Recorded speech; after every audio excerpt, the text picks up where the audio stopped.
जय श्री कृष्ण। मैं doctor Sunil, assistant professor, विज्ञापन संख्या 51 के विषय में रिजल्ट को लेकर जो एक सप्ताह है, अगस्त का अंतिम सप्ताह वो स्टार्ट हो चुका है। एक दिन बीत गया है और कल मंगलवार को आयोग में मीटिंग होगी और उसके बाद रिजल्ट के बारे में क्या होता है ये देखने वाली बात होगी। किंतु हम लोग जो कर सकते हैं वो ये कर सकते हैं कि शासन को लिख सकते हैं, और जब सब लोग मिलकर लिखते हैं तो वो चीज़ ट्रेंड करने लगती है और शासन स्तर पर उस पर संज्ञान लिया जाता है। तो हम अपना प्रयास करते रहते हैं। जैसे आज योगी जी ने एक ट्वीट किया था और स्क्रीन पर आप देख लीजिए, और उसी के नीचे हमने भी एक ट्वीट किया कि योगी जी थोड़ा आयोग की ओर भी ध्यान दीजिए। जुलाई 2022 में असिस्टेंट प्रोफेसर विज्ञापन संख्या 51 प्रकाशित हुआ था। 3 साल बाद अप्रैल 2025 में परीक्षा होती है और परीक्षा हुए पूरे 4 महीने बीत गए हैं, किंतु रिजल्ट का कोई अता पता नहीं है। यह कितनी बड़ी त्रासदी है कि छात्रों को एक नौकरी के लिए 3-4 साल प्रतीक्षा करनी पड़ रही है। आप सत्ता में हैं, इसीलिए आपसे विनम्र निवेदन है कि कृपया आयोग को भ्रष्टाचार मुक्त रिजल्ट देने और इंटरव्यू लेकर अतिशीघ्र अंतिम परिणाम जारी करने हेतु निर्देशित कीजिए।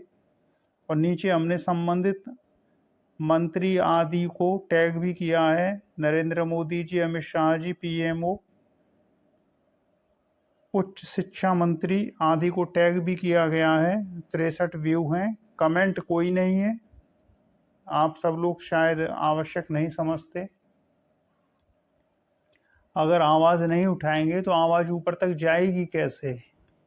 संभावना है कल रिजल्ट आ जाए, लेकिन जब तक रिजल्ट आ नहीं जाता है मानकर यही चलना चाहिए कि रिजल्ट आया नहीं है, क्योंकि न्यूज़पेपर में तो जुलाई महीने से ही रिजल्ट आ रहा है और रिजल्ट आने के बाद फिर इंटरव्यू कब होते हैं। फिलहाल प्रयास करना चाहिए। इस वीडियो के माध्यम से हमारा यही कहना है कि अगर आप प्रयास करते हैं तो आपके भीतर एक आत्मबल आता है कि हाँ, हमने प्रयास किया। भीतर से सभी चाह रहे हैं कि रिजल्ट आ जाए, रिजल्ट आ जाए, लेकिन तो करना कोई कुछ नहीं चाह रहा है कि कहीं कोई कुछ लिखे जिससे शासन पर वो बात पहुंचे, आयोग पर वो बात पहुंचे। केवल यूट्यूब के भरोसे आप लोग बैठ गए हैं कि यूट्यूब पर कोई बता दे, और यूट्यूब पर बातें रिपीट होती रहती हैं। कोई एक कुछ बोल देता है तो दूसरा उसी बात को लेकर वीडियो बना देता है कि गोपनीय सूत्रों से पता चला है, और किसी का कोई सूत्र नहीं है आयोग के भीतर। हमारा एक जो सूत्र आयोग के भीतर बैठा हुआ है वो बहुत बड़ा धोखेबाज है। 2013 में वो हमारी सीट पाके चयनित हो गया, और हद ये हो गई कि उसने बाद में फ़ोन पर हमसे कहा कि पढ़ने से सिलेक्शन नहीं होता है, सिलेक्शन के लिए खर्चा करना पड़ता है। हमने जीडीसी के लिए लोक सेवा आयोग में जो इंटरव्यू दिया था एक सीट के लिए 2013 में, तो हमारा इंटरव्यू बहुत अच्छा हुआ था। और उसके बाद वो लड़का हमारे पास आया और हमसे बोला कि वो कुछ खास बता नहीं पाया, और वो पहले से लेक्चरर है इंटर कॉलेज में, तो यहाँ की उसे कोई ज़रूरत भी नहीं है, वहाँ 10 साल में प्रिंसिपल हो जाऊँगा, अपना नंबर दे दीजिए, आपसे बात करूँगा। और अनिल यादव का समय था, उसी समय उसी शाम को रिजल्ट आ गया और उसमें उसी लड़के का नाम था। हमने सोचा कि चलो फ़ोन नंबर ले गया है तो सिलेक्शन की खुशी में फ़ोन तो करेगा। उसका 2 महीने तक कोई फ़ोन नहीं आया। हमने आयोग में आरटीआई लगाई कि इंटरव्यू में उसे कितना मार्क्स मिला। चूँकि एक ही सीट थी जनरल की, तो 3 लड़के बुलाए गए थे, एक हम, एक वो और एक लड़का और था। तो हमारा इंटरव्यू अच्छा इसलिए गया था क्योंकि हमने जैसी एंट्री ली थी तो चेयरमैन जो पूर्व डीजीपी थे यूपी के, आरसी तिवारी जी, उन्होंने हमसे पहला प्रश्न दाग दिया और हमने झट से उसका उत्तर दिया, और उन्होंने एकदम मुस्कुराते हुए हमसे कहा आइए आइए, बैठिए बैठिए। और उसके बाद दे दनादन जो प्रश्न उन्होंने किए हमने उन सभी के उत्तर दिए। तो इंटरव्यू हमारा बहुत अच्छा रहा था और हमको विश्वास था हो जाएगा।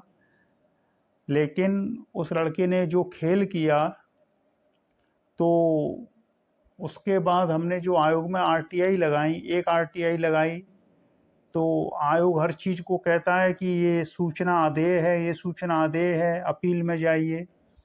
तो एक दिन सुबह उसका फ़ोन आया उसी लड़के का, और हमसे कहता है कि आरटीआई लगाने से क्या होता है, सिलेक्शन के लिए खर्चा करना पड़ता है, या आप ये जो आरटीआई लगा रहे हैं इनसे कुछ नहीं होगा। तो वो कितना बड़ा धूर्त था, उसको ये भी पता था कि हम लोक सेवा आयोग में आरटीआई लगा रहे हैं। तो इसका एक दूसरा अर्थ ये भी है कि लोक सेवा आयोग के भीतर से बैठ के कोई उसको बता रहा होगा कि हम आरटीआई भेज रहे हैं, अन्यथा एक लड़के को ये सूचना देने वाला कौन है, वो भी लोक सेवा आयोग से। तो ये लोक सेवा आयोग हुआ, पुराना शिक्षा सेवा चयन आयोग हुआ, इनमें भ्रष्टाचार की जड़ें बहुत गहरी बैठी हुई हैं। भ्रष्टाचार का कोई सीमा नहीं है इन आयोगों की। अब नया आयोग बना है शिक्षा सेवा चयन आयोग, देखते हैं इसका रिजल्ट कैसा होता है, इसने कैसा काम किया है। हालांकि परीक्षा के अगले दिन पेपर बेचने वाले बैजनाथ पाल और वो जो एक था जिसका न्यूज़पेपर में आया था डिटेल, पकड़े तो गए हैं। अगर पुराना आयोग होता तो क्या होता, किंतु देखने की बात होगी कि नई जो आयोग है उनकी अध्यक्षा सुश्री कीर्ति पांडे जी का कार्यकाल या ये रिजल्ट कैसा होता है, भ्रष्टाचार मुक्त होता है या क्या होता है। किंतु हमारा जो अनुभव है लोक सेवा आयोग को लेकर, जिसके लिए योगी जी ने कहा भी है कि जांच करवाएंगे, ये देख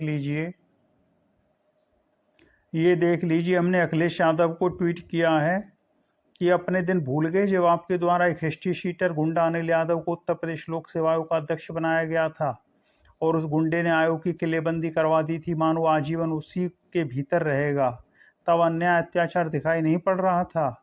समस्या यह है कि जो भी सत्ता में आता है उसकी मति भ्रष्ट हो जाती है, अच्छा बुरा उसे कुछ दिखाई नहीं पड़ता है। सरकार बदलने से जनता का कोई भला नहीं होता है, क्योंकि सरकार अपने स्वरूप में शोषणकारी होती है। न योगी जी ने लोक सेवा आयोग की सीबीआई जांच करवाई और न अनिल यादव से पीड़ित छात्रों को न्याय मिला।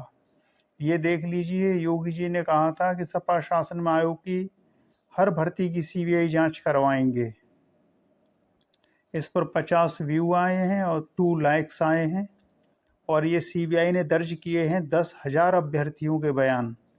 तो अनिल यादव ने बहुत भारी भ्रष्टाचार किया था, सीबीआई ने 10,000 अभ्यर्थियों के बयान दर्ज किए थे। अगर ये जांच किसी नतीजे पर पहुंचती है तो वो लड़का जो अंदर बैठा हुआ है उसका चयन भी रद्द हो जाएगा।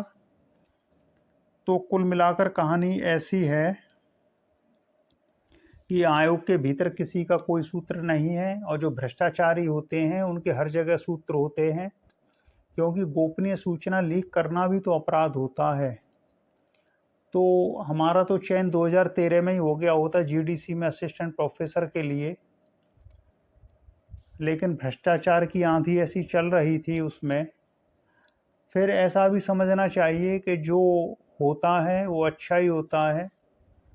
हमारे मार्गदर्शन में लड़के आईएएस हुए, पीसीएस हुए, तो जब हम इन चीज़ों को देखते हैं, और उस लड़के ने क्या किया, चयनित होने के बाद एक जैसे बांझ होता है, बंजर ज़मीन होती है जिसमें कोई फसल नहीं होती, तो नौकरी को उतना महत्व नहीं देना चाहिए जीवन में। अगर आप योग्य हैं तो कहीं भी रास्ता बना सकते हैं, और शिक्षक के लिए तो अनिवार्य होता है कि उसमें योग्यता होनी चाहिए, पद एक अलग चीज़ हो जाती है।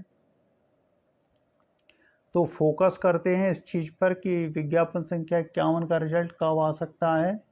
तो कल मंगलवार है, मीटिंग के बाद क्या होता है। फिलहाल जो भी होगा हमने अपना प्रयास किया, आप भी प्रयास कीजिए, लिखिए, ट्वीट करिए, शासन पर दबाव बनाइए, आयोग तक बात पहुंचेगी तो रिजल्ट का रास्ता खुलेगा, भ्रष्टाचार मुक्त रिजल्ट आए, यही सब चाहते हैं। तो चलिए फिर इसी के साथ जय श्री कृष्ण।